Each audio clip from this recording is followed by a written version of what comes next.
అందరికీ నమస్కారం. మనం రోజూ భోజనం చేస్తాం కదా, చాలా మామూలు విషయం. కానీ మనం తినే ఆ అన్నంలో ప్రతి మెతుకు వెనుక ఎంత పెద్ద కథ ఉంటుందో ఎప్పుడన్నా ఆలోచించారా? ఈరోజు ఆ మామూలు విషయంలో దాగి ఉన్న ఓ అద్భుతమైన సత్యాన్ని చూద్దాం. సరే, ఈ ప్రయాణాన్ని ఒక చిన్న ప్రశ్నతో మొదలుపెడదాం. చాలా సింపుల్ క్వశ్చన్, కానీ ఇది మనల్ని ఒక్క క్షణం ఆపి లోతుగా ఆలోచింపజేస్తుంది. మనం రోజూ తినే అన్నం, దాని గురించి ఎప్పుడైనా నిజంగా సీరియస్గా ఆలోచించామా? దాని వెనుక ఏముందని? చాలాసార్లు కనీసం ఆకలేస్తోంది, తినేద్దాం అనుకుంటాం కదూ. కాని నిజం చెప్పాలంటే ఆ అన్నం వెనుక ఒక పెద్ద ప్రపంచమే ఉంది. సరే, అయితే ఇప్పుడు మనం ఒకే ఒక బియ్యపు గింజను తీసుకుందాం. దానిమీద ఫోకస్ చేద్దాం. మన కంటికి చిన్నగా కనిపించినా దానిలో ఎంత శక్తి దాగుందో చూద్దాం. మనం అనుకున్నదానికంటే చాలా ఎక్కువ ఉందన్నమాట. మన ప్లేట్లో కనిపించే ఆ ఒక్క మెతుకు, అది జస్ట్ ఫుడ్ ఐటం కాదండి. అది చాలా శక్తుల కలయిక, మనకు ప్రాణాన్నిచ్చే ఒక అద్భుతం. ఒక్కసారిక్కడ చూడండి, చాలా ఇంట్రెస్టింగ్ పాయింట్ ఇది. ఒక మెతుకు ఎలా తయారవుతుంది? ఆకాశం నుంచి పడ్డ వాన, దాన్ని పెంచిన ఈ భూమి, ప్రాణం పోసిన సూర్యుడి ఎండ, రక్తాన్ని చెమటగా మార్చిన రైతు కష్టం, ఇవన్నీ మొత్తం ప్రకృతి శక్తి అంతా కలిసి ఆ చిన్న గింజలో ఇమిడి ఉంటుంది. ఎంత గ్రేట్ కదా! అయితే ఈ డీప్ మీనింగ్ని ఇంకా బాగా అర్థం చేసుకోవాలంటే మనం మన భగవద్గీత ఏం చెప్తుందో చూడాలి.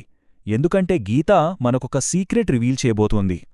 ఇది ఊరికే చెప్పే మాట కాదండి. భగవద్గీతలో ఉన్న ఈ ఒక్క విషయం మనం ఫుడ్ని చూసే పద్ధతినే కంప్లీట్గా మార్చేస్తుంది. మన అండర్స్టాండింగ్ని నెక్స్ట్ లెవెల్కి తీసుకెళ్తుంది. అదేంటంటే అన్నం పరబ్రహ్మ స్వరూపం. ఒక్క క్షణం ఈ మాటను మనసులో అనుకుందాం. జస్ట్ 3 పదాలు, కాని ఇందులో ఎంత జ్ఞానముందో. దీని మీనింగ్ చాలా డీప్. మనం తినే ఫుడ్ అది కేవలం మన కడుపు నింపేది కాదు, అది పవిత్రమైనది. ఎందుకంటే అందులో ప్రకృతి, దైవత్వం రెండూ కలిసిపోయి ఉంటాయి. అంటే మనం భోజనం చేస్తున్నప్పుడు మనం సాక్షాత్తు ఆ పరబ్రహ్మ స్వరూపాన్నే తీసుకుంటున్నామన్నమాట. ఓకే, ఫుడ్ అంటే దైవ స్వరూపం అని మనకిప్పుడు క్లియర్గా అర్థమైంది. మరి అలాంటి దాన్ని మనం వేస్ట్ చేస్తే అప్పుడు ఏమవుతుంది? దాని పర్యవసానాలేంటో చూద్దాం. ఇది జస్ట్ వేస్ట్ చేయడం కాదు, దాని వెనుక ఇంకా చాలా ఉంది. ఇది చాలా ఇంపార్టెంట్ పాయింట్. మనం ఒక మెతుకు అన్నం కింద పడేసినప్పుడు మనం జస్ట్ ఫుడ్ వేస్ట్ చేయడం లేదు. ఆ ఒక్క మెతుకులో ఉన్న వానని, భూమిని, సూర్యరశ్మిని, ఆ మొత్తం ప్రకృతి శక్తిని మనం నిర్లక్ష్యం చేస్తున్నాం, అవమానిస్తున్నామన్నమాట. అంతేనా? అదీ కాదు, దాని వెనుకొన్న మనిషి కష్టం సంగతేంటి? ఒక రైతు రోజంతా కష్టపడితే ఆ పంట మన ప్లేట్లోకొస్తుంది. ఆ శ్రమను, ఆ చెమటను మనం ఎలా మర్చిపోగలం? దాన్ని గౌరవించాల్సిన బాధ్యత మనమీద ఉంది కదా. సో, ఇవన్నీ తెలిసాక ఇకనుంచి మనం ఫుడ్ని చూసే విధానం ఖచ్చితంగా మారిపోవాలి. ఇది మన లైఫ్కి ఒక కొత్త మీనింగ్ ఇస్తుంది. కాబట్టి మనం గుర్తుపెట్టుకోవాల్సిన విషయం ఒక్కటే.